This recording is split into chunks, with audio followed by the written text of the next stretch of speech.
2024년 1월 1일 일본 노토반도에서 규모 7.6의 지진이 발생했을 때 그 영향으로 한국의 동해안 묵호항에 80cm 정도 높이의 해일, 즉 쓰나미가 몰려왔습니다. 1983년에는 묵호에서 2m 이상, 1993년에는 동해 2.76m, 속초 2.03m의 최대 파고가 관측됐습니다. 1993년에는 사망 1명, 실종 2명, 부상 2명과 함께 주택 침수 및 선박 피해까지 발생했습니다. 만약 일본의 동북부 지역이나 서부 지역에서 강도 8 또는 9 정도의 강한 지진이 발생해서 높은 해일이 한반도 남동부 지역을 강타한다면 큰 피해를 볼 지역은 어느 곳들일까요? 챗 GPT를 통해서 한반도 해일 피해 예상 분석을 해보았습니다. 1. 일본 지진이 한반도에 끼치는 영향. 중요한 것은 일본의 어느 쪽에서 지진이 발생하느냐입니다. 한국 입장에서 보면 크게 두 경우를 나눠야 합니다. 1. 일본 동북부 태평양 연안에서 M8 내지 M9급 지진이 발생하는 경우. 예를 들어 홋카이도 동쪽이나 아오모리 이와테 미야기 앞바다처럼 일본 동쪽 태평양 쪽에서 발생하는 지진이라면 거대한 쓰나미의 에너지는 주로 태평양 쪽으로 방출됩니다. 따라서 규모가 9급이라고 해서 한국 동해안에 반드시 거대한 쓰나미가 오는 것은 아닙니다. 오히려 일본 열도가 일종의 방파제 역할을 합니다. 이 일본 서부 동해 쪽에서 M8 내지 M9급 지진이 발생하는 경우, 이 경우가 한국에는 훨씬 위험합니다. 특히 혼슈 서쪽 해역 동해, 한국 동해안으로 직접 연결되는 단층에서 큰 수직 변이가 발생한다면 쓰나미가 일본 열도에 막히지 않고 동해를 가로질러 우리나라로 직접 들어올 수 있습니다. 실제로 1983년 일본 아키타현 서쪽 해역 M7.7 지진과 1993년 투카이도 오쿠시리섬 북서쪽 M7.8 지진 때 한국 동해안에서 상당한 피해가 발생했습니다. 2. 일본 지진으로 인한 해일 쓰나미 발생 시 한국에서 가장 위험한 곳. 지역별 상대적 위험도와 그 이유를 표와 같이 비교 정리했습니다. 단, 실제 피해 범위는 지진의 위치와 단층 방향, 쓰나미의 진행 방향, 해저 지형, 만과 항구의 형태, 방파제, 당시 조위, 육상의 경사 등에 따라 크게 달라집니다. 울진, 삼척, 동해 지역은 일본 서부에서 직접 들어오는 쓰나미 경로에 가깝기 때문에 상대적 위험도가 가장 높고, 영덕, 포항, 강릉, 속초, 울산 지역은 저지대와 항만 시설의 영향으로 위험도가 높습니다.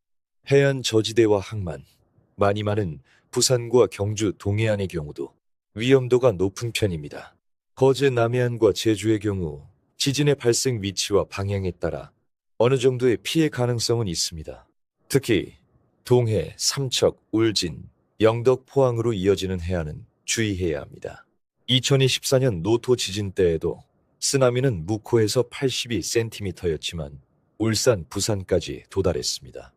기상청 기록상 제1파가 묵호 18시 3분, 포항 19시 14분, 울산 19시 13분, 부산 19시 45분에 도달했습니다.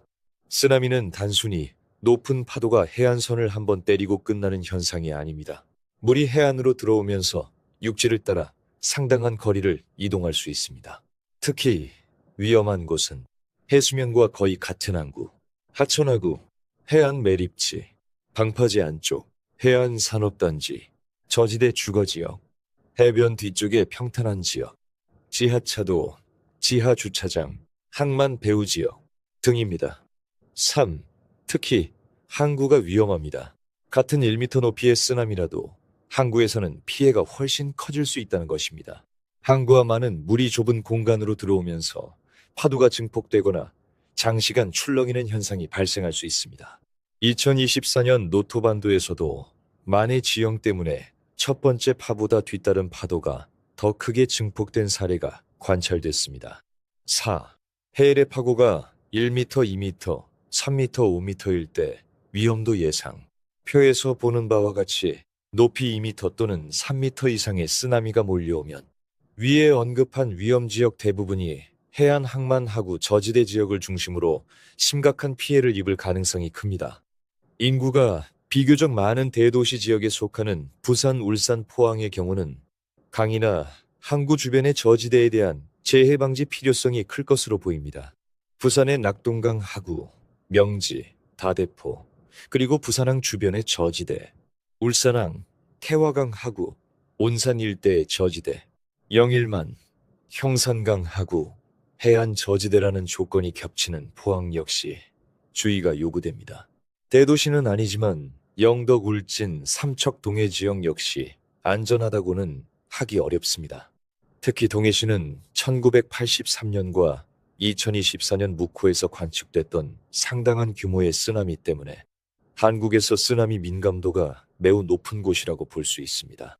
현재 14개 지구 31개소의 지진해일 긴급 대피소를 지정해 놓고 있는 강릉시는 경포 일대, 강릉항, 남항진, 안목, 주문진 및 해안 관광 지역 등을 주목합니다.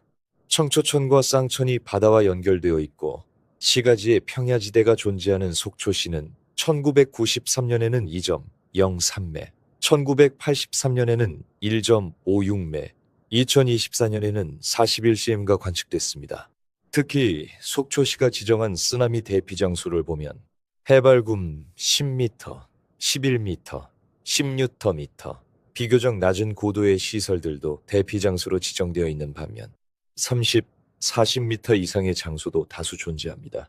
이것은 실제 대피 계획에서도 얼마나 빨리 높은 곳으로 대피할 수 있느냐가 중요하다는 것을 보여줍니다. 결론. 이번 비교에서 가장 흥미로운 것은 도시 전체의 해발 고도보다 해안에서 고지대까지 얼마나 빨리 도달할 수 있는가가 훨씬 중요하다는 것입니다. 그래서 실제 재난 관점에서는 다음과 같은 순서로 보는 것이 가장 정확합니다. 1. 쓰나미 해일구, 2. 해안지형, 3. 방파제 항만, 4. 하천, 호수, 5. 해발고도, 6. 고지대까지의 거리, 7. 인구 건물, 산업시설 밀도. 특히 과거 실제 관측치를 보면 동해 묵호와 속초가 매우 민감했고 1983년에는 묵호 2미 이상, 1993년에는 동해 2.76미까지 기록됐습니다. 따라서 일본 서부 해역 M8 이상 M9 근접 지진 발생에 의한 동해안 3m 이상 5m 근접의 쓰나미 발생이라는 극단적 시나리오를 상정한다면 동해의 속초, 삼척, 울진, 영덕, 포항의 해안 저지대는 상당히 심각하게 안전대책을 검토할 필요가 있습니다.